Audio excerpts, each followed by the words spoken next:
আমি প্রত্যেককে আশ্বস্ত করতে চাই যারা ভারতবর্ষের নাগরিক, বাংলাভাষী, যে কোনো ধর্মের, যে কোনো বর্ণের হন না কেন, তাদের কোনো চিন্তার কোনো কারণ নেই। তাদের পাশে আমরা আছি, কেন্দ্র সরকার আছে। আপনারা দেখেছেন ইতিমধ্যে হরিয়ানাতে আমাদের একজন বিধায়ক কয়েক হাজার বাঙালিকে নিয়ে সেখানে তারা বিরাট সভা করেছে।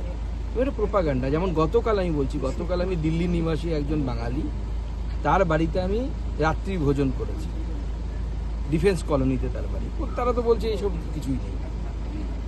তো আমাকে প্রায় 40 বছর ধরে গুজরাটে আছে এরকম একজন বাঙালি মেসেজ করেছে, বলছে আমাদের এখানে কতগুলো দুর্গাপুজো হয় জানেন দাদা, এটা মিথ্যে কথা প্রচার করছে।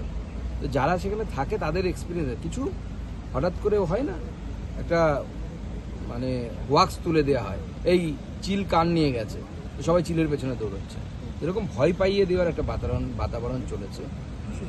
যেমন ধরুন ভাত রান্না করার সময় চালের সাথে সাথে দু একটা কাপড় চলে আসে, সেই রকমই কোনো সময় হয়তো বাংলাদেশি যারা বাঙালি তাদেরকে আলাদা করতে গিয়ে যারা ভারতীয় বাঙালি তাদের নাম হঠাৎ করে চলে আসতে পারে, কিন্তু তাদেরকে বাঁচানোর দায়িত্ব আমাদের। তাদেরকে নিশ্চিন্তে থাকতে হবে। তাদের সাময়িক হয়তো দু একজনের এরকম কষ্ট হতে পারে, কিন্তু এটাকে যদি আমরা পার্সেন্টেজে দেখি সেটা খুব নেগলিজেবল।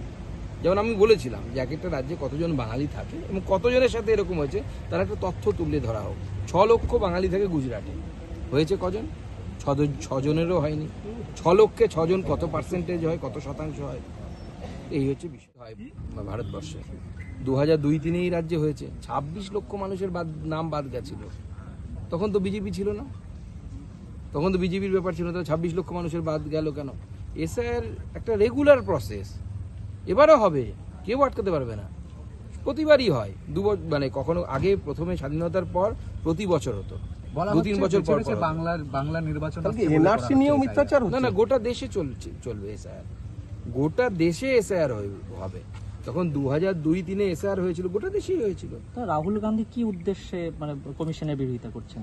রাহুল গান্ধী এবং অন্যান্য যারা শক্তি আছে পশ্চিমবঙ্গে, যারা তৃণমূল কংগ্রেসে আছে, তারা তো কংগ্রেসেরই একটা রূপ। তাদের বিরোধিতার একটাই উদ্দেশ্য, সেই উদ্দেশ্য হচ্ছে যে ভোটার লিস্টে বাংলাদেশি যারা অনুপ্রবেশকারী যাদের নাম ঢুকে গেছে তাদের নামকে যেন বাদ দেওয়া না হয়, ভারতবর্ষের ডেমোগ্রাফিকে যেন পরিবর্তন করা হয়। এই হচ্ছে মূল উদ্দেশ্য, তাছাড়া ওদের কোনো উদ্দেশ্য নেই। এই উদ্দেশ্যের জন্যই তারা চিৎকার চেঁচামেচি করছে। এবং যারা ভারতীয় মুসলিম তারা ভারতবর্ষেই থাকবেন, তারা ভারতবর্ষের সম্মানীয় নাগরিক। কিন্তু 2003 থেকে যারা এর মধ্যে বাংলাদেশ থেকে এসে ঢুকেছেন, মায়ানমার থেকে এসে ঢুকেছেন বা অন্য কোনো দেশ থেকে এসে ঢুকেছেন, সেই সমস্ত মুসলিমদেরকে বাইরে যেতে হবে, নিজের দেশে ফিরে যেতে হবে, পরিষ্কার কথা। বাংলা খবর, আপনার রাজনীতি, আপনার আওয়াজ।